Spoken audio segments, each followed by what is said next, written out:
cermati ya, bahwasanya tentang vaksin Sinovac ini kita harus berbicara dalam hal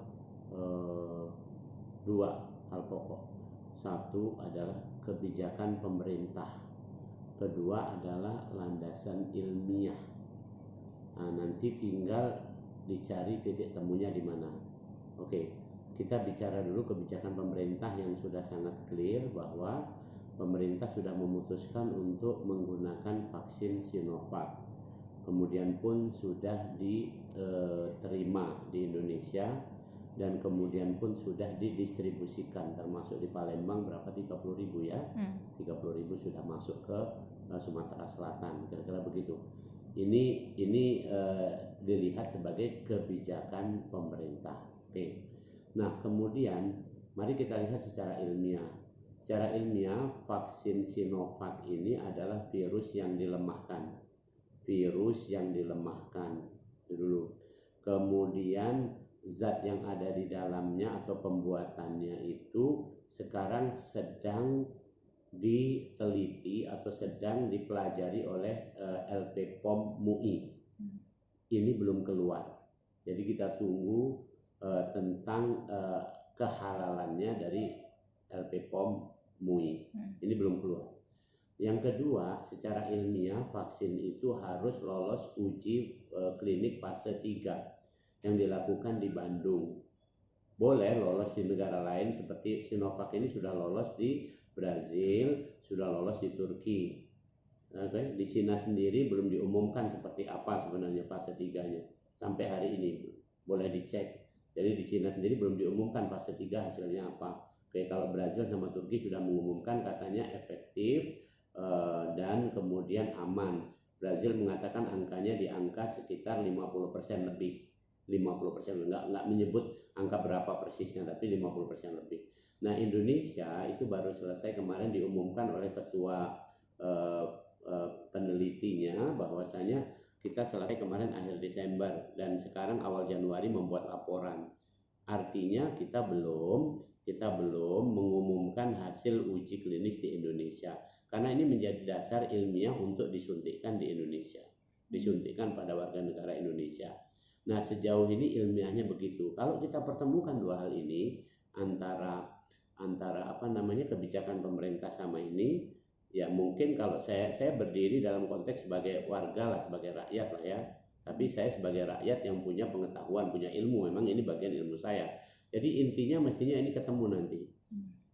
Artinya gini, misalnya contoh, sekarang vaksin sudah didistribusikan, ini nggak boleh langsung disuntikkan dulu. Harus atas dasar apa ini nanti disuntikkan? Ilmiahnya kan harus lolos fase 3 klinis di Indonesia dulu gitu ya. Baru dia punya dasar yang kuat. Nah, yang kedua adalah bahwasanya paling penting bukan masalah sekedar keamanannya, tetapi adalah efektivitasnya.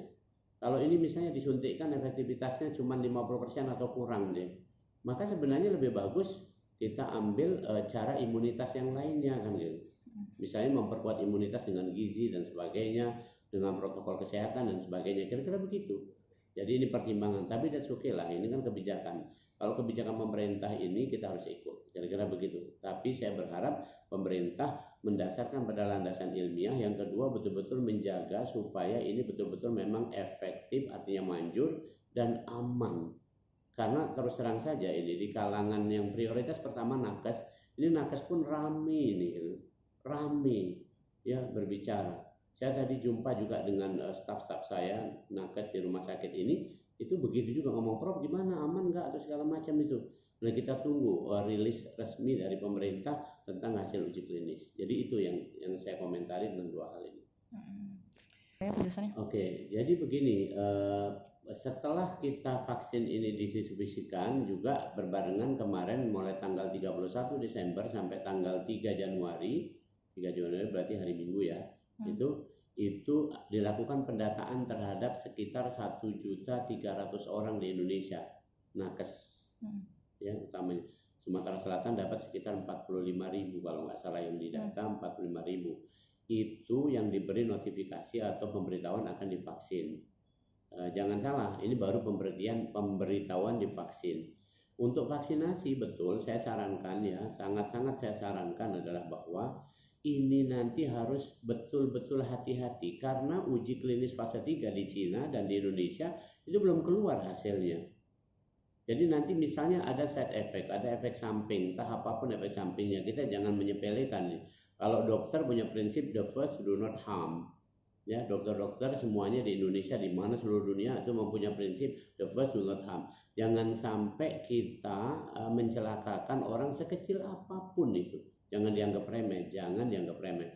Oleh karena itu orang yang sudah masuk daftar ini nanti harus dinilai kelayakannya, ulangi. Layak nggak dia untuk divaksinasi?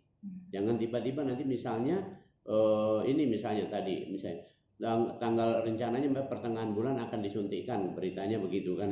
Nah ini kan harus diumumkan dulu. Kalau misalnya belum diumumkan tapi udah disuntikkan, ya oke lah, ini kebijakan pemerintah misalnya gitu. Ini harus disuntikkan tanggal itu. Siapa yang memberi jaminan keamanan? Itu harus clear, bener loh. Ini kan berkaitan dengan manusia dan kemanusiaan, bukan uji coba lagi. Kalau uji coba fase 3 silahkan deh, ada disuntik kandidat vaksin, ada disuntik placebo. Tapi kan ini vaksin semua ini kan, single dose lagi kan. Tadi sudah disampaikan kalau nggak salah dari Bio Farma sudah disampaikan itu kan dosisnya itu langsung masuk di jarum suntiknya itu kan. Kalau yang untuk uji coba kemarin itu terpisah, jarum suntik sendiri, vaksinnya sendiri. Kalau ini sudah satu kemasan gitu. Artinya ini udah final dan juga dinyatakan oleh Bio Farma bahwa ini adalah bukan yang disuntikkan untuk uji coba. Artinya ini udah produk yang jadi, yang diimpor dari Cina, yang artinya itu tadi saya bilang itu kan, kita harus tunggu dulu dong hasil yang kita ini. Jadi intinya nanti siapapun yang sudah masuk daftar ini harus dicek dulu kelayakannya dan sangat berhati-hati. Saya sangat menyarankan berhati-hati, termasuk misalnya saya, sekalipun misalnya saya masuk dalam daftar dan harus disuntik pun, sayanya dan yang menyuntikkan juga harus sangat berhati-hati. Dilihat dulu dong kelayakan saya, mulai dari anamnesis, ditanya-tanya dulu ada nggak penyakit-penyakit tertentu dan sebagainya. Pada prinsipnya sebenarnya lebih banyak yang orang nggak bisa dilakukan vaksinasi kalau melihat kriteria yang disampaikan oleh teman-teman kami dari Perhimpunan Dokter Ahli Penyakit Dalam.